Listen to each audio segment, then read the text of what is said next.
Iran যুদ্ধ, যার প্রভাবে উপসাগরীয় অঞ্চল অগ্নিগর্ভ হয়ে উঠেছিল, একই সাথে বৈশ্বিক জ্বালানি সরবরাহ শেয়ার বাজারও নাজুক পরিস্থিতির মধ্যে দিয়ে যাচ্ছে। এই যুদ্ধে মধ্যস্থতা করে আলোচনা কেন্দ্রবিন্দুতে এসে পড়েছে পাকিস্তান।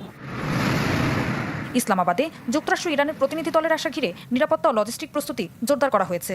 পাকিস্তানের স্বরাষ্ট্রমন্ত্রী জানিয়েছেন, বিদেশি প্রতিনিধিদের জন্য সর্বোচ্চ নিরাপত্তা নিশ্চিত করতে একটি পূর্ণাঙ্গ পরিকল্পনা করেছে তারা। ইসলামাবাদ ও পাঞ্জাব প্রদেশের তৃতীয় বৃহত্তম শহর রাওয়ালপিন্ডিতে ঘোষণা করা হয়েছে ছুটি। পুলিশ, আধা সামরিক বাহিনী এবং অন্যান্য নিরাপত্তা সংস্থাগুলো ভিআইপি প্রোটোকল অনুযায়ী মোতায়েন করা হয়েছে। রেড জোনে থাকা 5 তারকা সেরেনা হোটেলকে পুরোপুরি প্রতিনিধি দলের জন্য সংরক্ষিত রাখা হয়েছে। ইরানের পার্লামেন্ট স্পিকার মোহাম্মদ বাঘের গালিবাফ তেহরানের প্রতিনিধি দলের নেতৃত্ব দেবেন। অন্যদিকে যুক্তরাষ্ট্রের প্রতিনিধি দলের নেতৃত্ব দেবেন মার্কিন vice president JD Vance. White house জানিয়েছে, মার্কিন দলের জ্যেষ্ঠ দূত স্টিভ উইটকফ এবং জ্যারেড কুশনার অন্তর্ভুক্ত থাকবেন। কথা আছে, প্রথম দফার আলোচনা অনুষ্ঠিত হবে শনিবার। আশা করা হচ্ছে, অবিশ্বাস দূর করতে এই আলোচনা গুরুত্বপূর্ণ ভূমিকা রাখবে, যা শুধু পাকিস্তান বা মধ্যস্থতাকারীদের নয়, বরং পুরো বিশ্বেরই ভূমিকা দরকার বলে মনে করছেন এই বিশেষজ্ঞ। আজকের আন্তর্জাতিক গুরুত্বপূর্ণ সংবাদে আপনাদের সকলকে স্বাগতম। দর্শক, এত সময় শুনছিলেন সংবাদ শিরোনাম, এবার থাকছে বিস্তারিত। বর্তমান ইরান এবং ইসরায়েলের ভয়াবহ অবস্থা। ইরানের বড় বিজয় অপেক্ষা করতেছে। আজকের নিউজ শুনলেই বুঝতে পারবেন কি হতে চলেছে। ডোনাল্ড ট্রাম্প কি বলতেছে এবং ইসরায়েল এবং ইরানের যুদ্ধের সর্বশেষ পরিস্থিতি নিয়ে চাঞ্চল্যকর তথ্য দেখবেন। আজকের রাজনৈতিক এবং আন্তর্জাতিক খবর, যারা অহেতুক সময় নষ্ট করতেছিলেন, খবর খুঁজে বেড়াচ্ছিলেন কিন্তু খবর পাচ্ছেন না, কোন জায়গায় যেয়ে দেখবেন, আজকে আপনাদের জন্য সকল আন্তর্জাতিক খবরগুলো কালেক্ট করে নিয়ে এসেছি। আপনারা খালি বসে বসে দেখবেন আর আনন্দ এবং ইসরায়েল এবং ইরানের জন্য দোয়া করবেন। তাই দর্শক, আমরা বেশি দেরি করতে চাচ্ছি না, চলুন আমরা যারা নতুন আছে চ্যানেলটি সাবস্ক্রাইব করে লাইক দিয়ে একের পর এক ধারাবাহিকভাবে আজকে সকল আন্তর্জাতিক খবরগুলো দেখে আসি।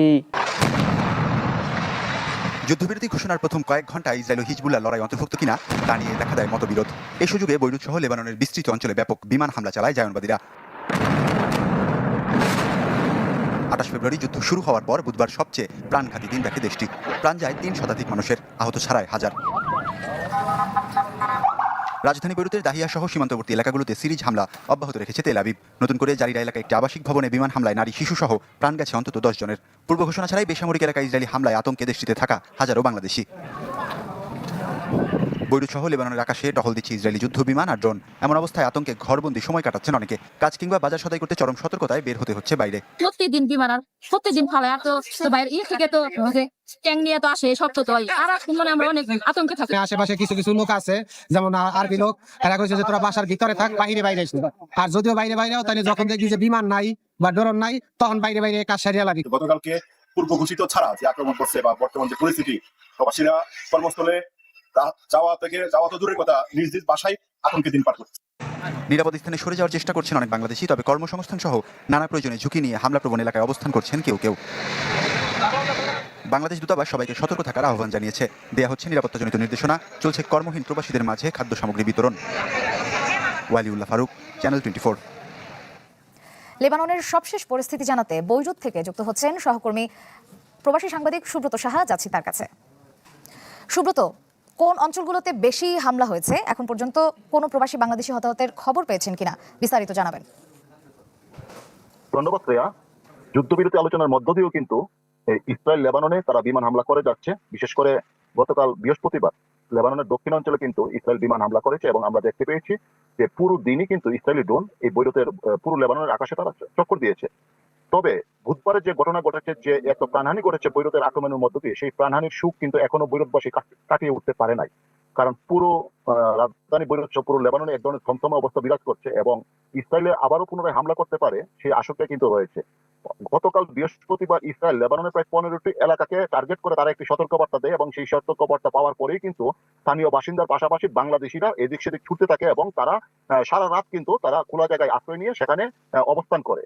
তবে গতকাল বৈরুতে বৃহস্পতিবার কোনো ধরনের হামলা করে নাই এবং প্রবাসী বাংলাদেশিরা যার যার মতো তারা আবার তাদের পূর্বের জায়গায় ফিরে গিয়েছে এবং বিশেষ করে আজ শুক্রবার এবং অনেক প্রবাসী বাংলাদেশি কিন্তু কাজে যোগদান করেছে। তবে এই এখন পর্যন্ত ইসরায়েলি বিমান হামলায় কোনো বাংলাদেশি আহত বা নিহত হওয়ার খবর এখন আমরা পাইনি। তবে আজ সকালে বাংলাদেশ থেকে একটি নারী কর্মীর পরিবার দাবি করেছে যে দীপালি নামের একজন নারী কর্মী নিখোঁজ রয়েছে। এই বিষয়ে বাংলাদেশ দূতাবাসের সাথে আমি নিজে যোগাযোগ করেছি এবং বাংলাদেশ দূতাবাস থেকে জানানো হয়েছে যে তারা এই বিষয়টি তদন্ত করছে এবং দেখছে যে এই নারী কর্মীর বিষয়ে।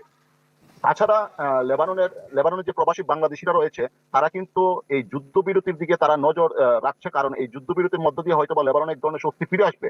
তবে ইসরায়েল এই যুদ্ধবিরতি কতটুকু কার্যকর করবে বা যদি হয় কতটুকু কার্যকর করবে সেটাই কিন্তু বিষয়। কারণ এর আগে আমরা দেখেছি যে লেবাননের যুদ্ধবিরতি কার্যকর হওয়ার পরেও কিন্তু ইসরায়েল ক্রমাগতভাবে লেবাননের বিভিন্ন জায়গায় তারা হামলা করেছে, বিশেষ করে দক্ষিণাঞ্চলে। তবে প্রবাসী বাংলাদেশিরা এখনো আতঙ্ক রয়েছে এবং সবাই আশা করছে যে হয়তো বা বিশ্ব নেতাদের সমন্বয়ে ইসরায়েল এবং লেবাননের মধ্যে যুদ্ধবিরতি যদি কার্যকরী হয় তাহলে প্রবাসীরা তাদের মনে স্বস্তি আসবে। ধন্যবাদ সুব্রত। দর্শক, আমরা সরাসরি যুক্ত ছিলাম লেবাননের বৈরুতে। যুক্তরাষ্ট্র ও ইরানের মধ্যে যুদ্ধবিরতি কার্যকর হওয়ার পর জেরুজালেমে পুনরায় খুলে দেওয়া হয়েছে 3 ধর্মের গুরুত্বপূর্ণ পবিত্র স্থানগুলো। তবে আল আকসা মসজিদ ঘিরে নতুন উত্তেজনা তৈরি হয়েছে, বিশেষ করে ইসরায়েলি বসতি স্থাপনকারীদের প্রবেশ সময় বাড়ানোর সিদ্ধান্তে। লোহার গেট খুলতেই যেন ভেঙে পড়ে অপেক্ষার পাহাড়। হাজারো মানুষ ছুটে যায় ভেতরে, কেউ কাঁদছে, কেউ সিজদায় লুটিয়ে পড়ছে। টানা 40 দিন বন্ধ থাকার পর আবার প্রাণ ফিরে পায় আল আকসা মসজিদ। ফজরের নামাজে অংশ নেন 3000-এর বেশি মুসল্লি। ইরানে হামলাকে কেন্দ্র করে রমজান ও ঈদের সময়ও আল আকসায় প্রবেশ বন্ধ রেখেছিল ইসরায়েল। যদিও ফিলিস্তিনিরা বলছেন এটি মূলত নিয়ন্ত্রণ জোরদারের একটি কৌশল। মসজিদটি পরিচালিত হয় স্ট্যাটাস কো চুক্তির আওতায়, যেখানে মুসল্লিদের পূর্ণ অধিকার স্বীকৃত। তবে দীর্ঘদিন ধরেই ইসরায়েলের বিরুদ্ধে এই চুক্তি লঙ্ঘনের অভিযোগ রয়েছে। মসজিদ পুনরায় খোলার পর আবার শুরু হয়েছে ইসরায়েলি কট্টরপন্থী বসতি স্থাপনকারীদের প্রবেশ। নতুন সময়সূচি অনুযায়ী প্রতিদিন প্রায় 6.5 ঘন্টা প্রবেশের সুযোগ পাচ্ছে তারা, যা ফিলিস্তিনিদের মতে সময়ভিত্তিক বিভাজন প্রতিষ্ঠার চেষ্টা। এই জায়গাটি আমাদের আত্মিক শক্তির উৎস। বন্ধ থাকাটা আমাদের হৃদয় ভেঙে দিয়েছিল, আবার খুলে দেয়াই আমরা খুবই আনন্দিত। একই দিনে খুলে দেওয়া হয়েছে খ্রিস্টানদের পবিত্র চার্চ অফ দ্য হোলি সেপুলচার। ধর্মযাজক ও সাধারণ খ্রিস্টানরা প্রার্থনায় অংশ নেন এবং দীর্ঘদিন পর ফিরে আসতে পেরে স্বস্তি প্রকাশ করেন। সত্যি বলতে এটি এক অবর্ণনীয় অনুভূতি। এই গির্জাটি ছাড়া আমাদের উপবাস অসম্পূর্ণ মনে হয়। এছাড়া ইহুদিদের ওয়েস্টার্ন হলও খুলে দেওয়া হয়েছে। হোটেলে ফিরে আসতে পেরে আমরা দারুণ অনুভব করছি। এটা আমাদের জন্য একটি বিশেষ সুযোগ।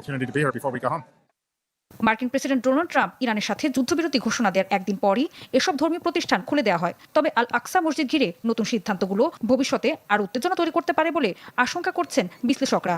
দর্শক, আপনারা যেখান থেকে ভিডিওটি শুরু থেকে শেষ পর্যন্ত দেখেছেন, আপনাদের সকলকে অসংখ্য ধন্যবাদ জানাই। যদি এই ভিডিওটি ভালো লেগে থাকে সর্বশেষ শেয়ার করে দেবেন। বর্তমান দেশের যে পরিস্থিতি, বর্তমান বাংলাদেশে খুব অভাব অনটন যাচ্ছে, পাশাপাশি ইরান ইসরায়েলেরও কিন্তু ভয়াবহ অবস্থা। তারা যুদ্ধবিরতি দিয়েছে। যুদ্ধবিরতিটা কি আসলে ডোনাল্ড ট্রাম্প কি মেনে নিচ্ছে নাকি ইরান মেনে নিচ্ছে? ইরানকে হার মানতে কখনো রাজি রয়েছে? আপনারা হয়তোবা নিউজ দেখেছেন, নিউজটি দেখে হয়তোবা বুঝতে পেরেছেন।